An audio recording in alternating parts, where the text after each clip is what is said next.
Aqui está mais um motivo pelo qual o ministro Alexandre de Moraes não pode ser o relator, não pode ser juiz no processo da tentativa de golpe, que o Lula é apontado como vítima, que o Lula é parte. Quem lembra dessa entrevista que o ministro Alexandre de Moraes deu ao G1 em 2024, onde ele afirma que orientou Lula, chefe do Poder Executivo, como agir no caso de 8 de janeiro. Orientou o advogado-geral da União como o pedido para ele deveria ser feito.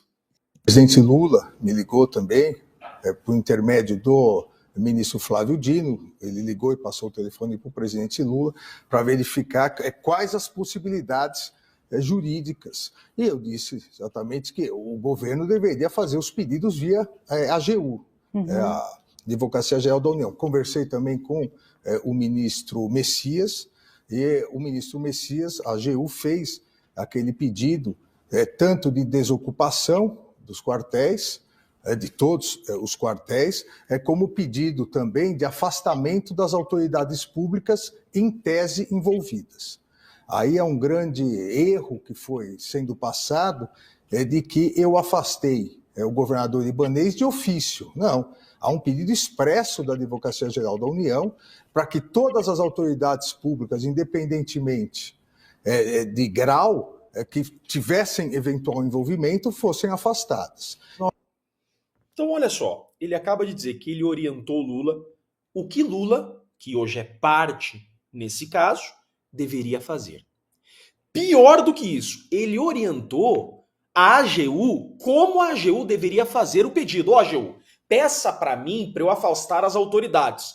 Aí, então, ele diz, houve um grande erro aí, falaram que eu decidi de ofício. Não, não, não.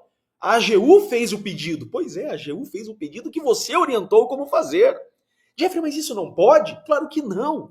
Isso é um escárnio jurídico, isso é uma aberração jurídica sem tamanho, sem precedente no Brasil. Isso não pode. Por quê? Porque existe lei no Brasil ainda vigente que proíbe que o juiz assim haja. Olhem só, o Código de Processo Penal, no artigo 254, diz exatamente isso. O juiz dar-se-á por suspeito. Quando? Quando tiver aconselhado qualquer das partes. Ele confirmou que ele orientou Lula, que hoje é parte no caso que ele irá julgar. Mesmo que naquele momento Lula ainda não fosse parte do caso, hoje Lula é parte no caso, que ele, Alexandre de Moraes, vai julgar. Isso daqui é causa de suspeição, não pode ser o juiz desse caso. Todo mundo sabe, é público e notório, que Lula está como parte nesse processo da tentativa do golpe. Lula é apontado pela PGR como vítima. Então, mais um dentre tantos motivos de suspeição e impedimento do Alexandre de Moraes. Mais esse agora. Vejam se isso daqui é uma matéria séria. Militar do Panefone, fazendo piadinha com o caso, se defende de denúncia da PGR com foto no clube. Quem não conhece o contexto da defesa, acha que a gente está brincando de defender. Olha só, a finalidade dessa matéria é ridicularizar a defesa do militar. Mas deixa eu explicar uma coisa para vocês. Aqui está a nossa defesa.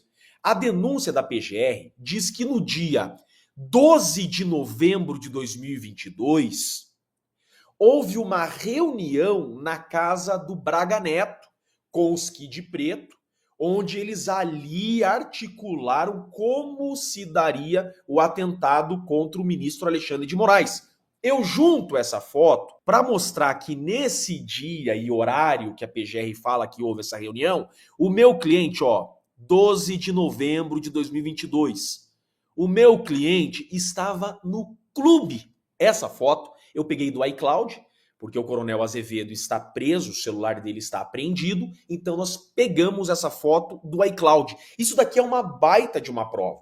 Nós pegamos também no clube uma certidão, uma declaração da entrada e saída dele, que é por digital, onde prova que naquele horário que a PGR fala, Coronel Azevedo estava no clube. Clube este em Goiânia. E essa tal reunião teria ocorrido nesse dia e nesse horário em Brasília. Pronto.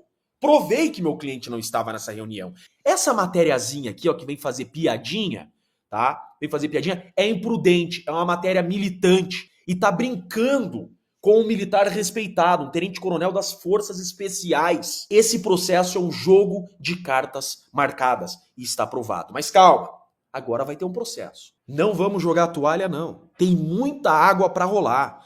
Agora nós vamos ter uma audiência judicial com testemunhas. O G. Dias, aquele general, vai ter que sentar na nossa frente, olho no olho, e tem muita coisa para explicar. Esse processo ainda não acabou, apenas começou.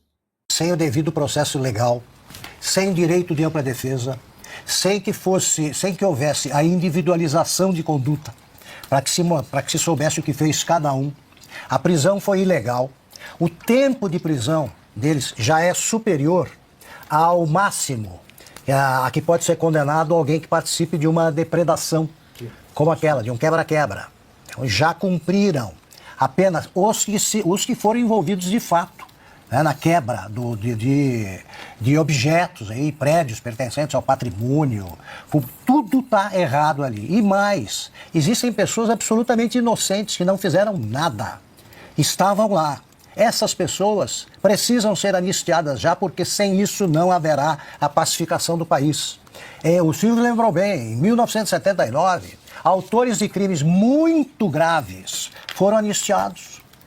Então, quem defende a palavra de ordem sórdida, repito sempre aqui, sem anistia, ou não sabe o que houve em 1979, ou sabe e age de maneira cafajeste.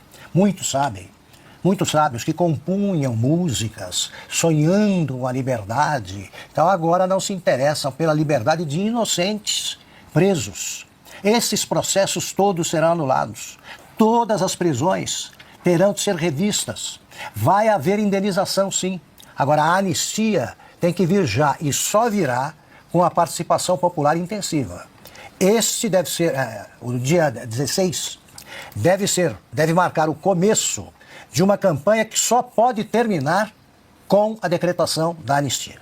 Deputado, o nome do Eduardo Bolsonaro para presidente da comissão é por conta de sua ligação com o trumpismo.